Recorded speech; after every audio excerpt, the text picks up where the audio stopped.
Hey folks, Father Nature here. Ever wondered where you can find the biggest puddles in the United States? Well, wonder no more. Today, we're diving into the 10 largest lakes in the United States. We're talking massive bodies of water that make a slip and slide look like a puddle in your backyard. We'll be ranking them by size because, let's be honest, size matters. And we're not just talking about surface area here, folks. So, grab your floaties and let's make a splash. First up, we've got Lake Superior. This lake is so big, it's like the ocean's cooler, less salty cousin. Seriously, you could fit all the other Great Lakes in it with room to spare. And if you think that's an exaggeration, you're wrong. It's a scientific fact. Probably. It's home to more shipwrecks than a pirate's treasure map. Don't worry, they're all at the bottom, so you don't have to worry about running into Blackbeard on your next fishing trip. But hey, at least there's plenty of room for everyone, right? Just try not to get lost out there. We don't want to have to send a search party. Next up is Lake Huron, the Swiss Army knife of lakes. It's got something for everyone, fishing, boating, swimming, you name it. But what really sets Lake Huron apart is its impressive collection of islands. We're talking over 30,000 islands, folks. One of those islands is Manitoulin Island, the largest freshwater island in the world. You could spend a whole vacation exploring Manitoulin and still not see everything. So, if you're looking for a lake with endless possibilities, Lake Huron is the place to be. Just make sure you pack a good map, or you might end up on an island inhabited by squirrels. Now let's talk about Lake Michigan, the only Great Lake that's a proud card-carrying member of the United States of America.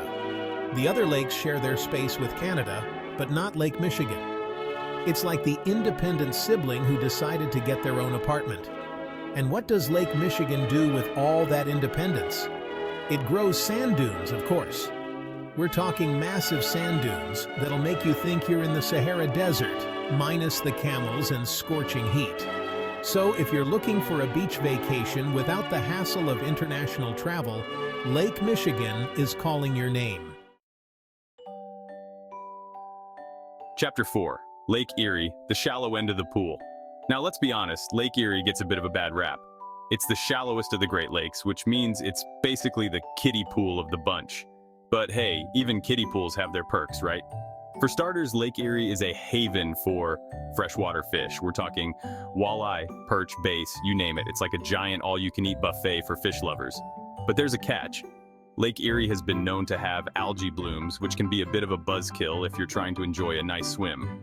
So, if you're planning a trip to Lake Erie, pack your fishing rod and maybe a nose clip just in case. Chapter 5. Lake Ontario. The little lake that could. Last but not least, we have Lake Ontario, the smallest of the Great Lakes. But don't let its size fool you. This lake is a big deal. It's like the little engine that could, connecting the Atlantic Ocean to the other Great Lakes through the St. Lawrence Seaway. Lake Ontario is a vital shipping route, carrying goods and cargo from all over the world. It's like the Amazon Prime of the Great Lakes. But it's not all work and no play for Lake Ontario. It's also a popular spot for boating, fishing, and just enjoying the scenery. So, next time you see a cargo ship on Lake Ontario, give it a little salute.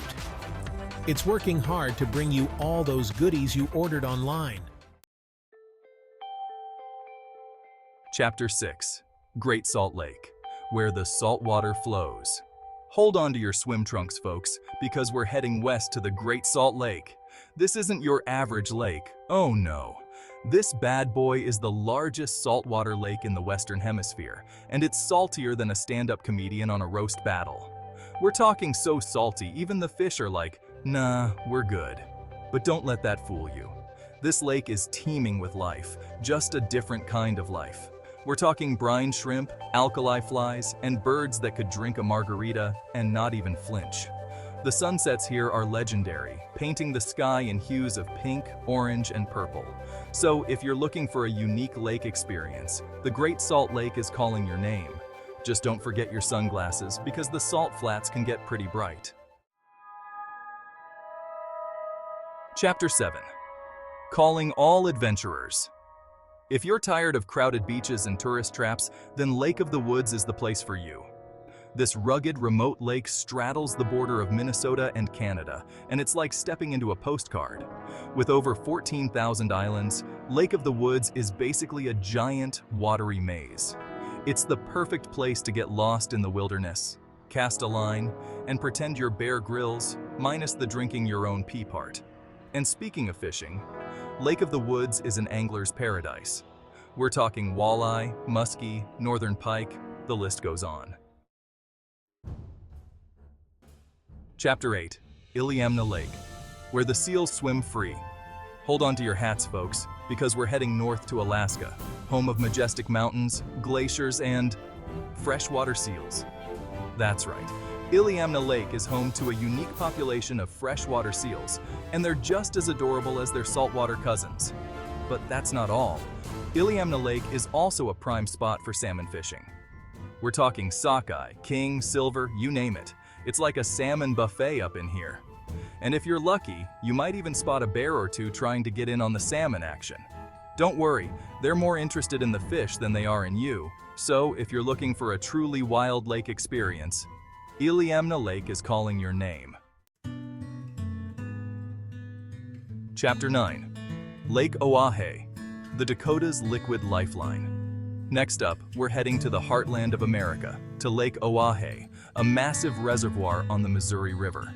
This lake is a testament to human ingenuity, providing water for irrigation, hydroelectric power, and recreation. It's like the Swiss Army knife of lakes, but bigger. And speaking of recreation, Lake Oahe is a haven for fishing and boating enthusiasts. With over 2,200 miles of shoreline, there's plenty of room to cast a line, drop anchor, or just soak up the sun. But Lake Oahe is more than just a pretty face.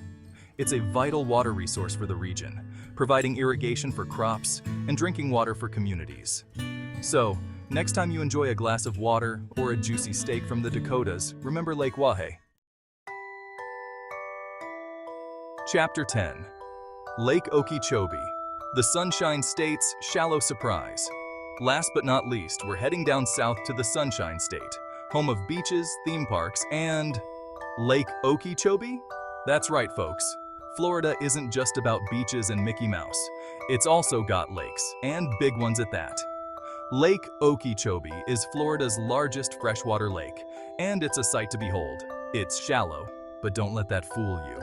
This lake is a vital part of the Everglades ecosystem, providing a home to alligators, birds, and all sorts of other critters. And speaking of alligators, you might want to think twice before taking a dip in Lake Okeechobee. But don't worry, you can still enjoy Lake Okeechobee from the safety of a boat.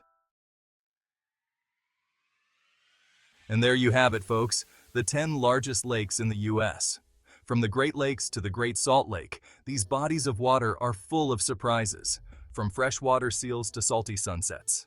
Thanks for watching, and don't forget to like, subscribe, and hit that bell icon for more watery wonders.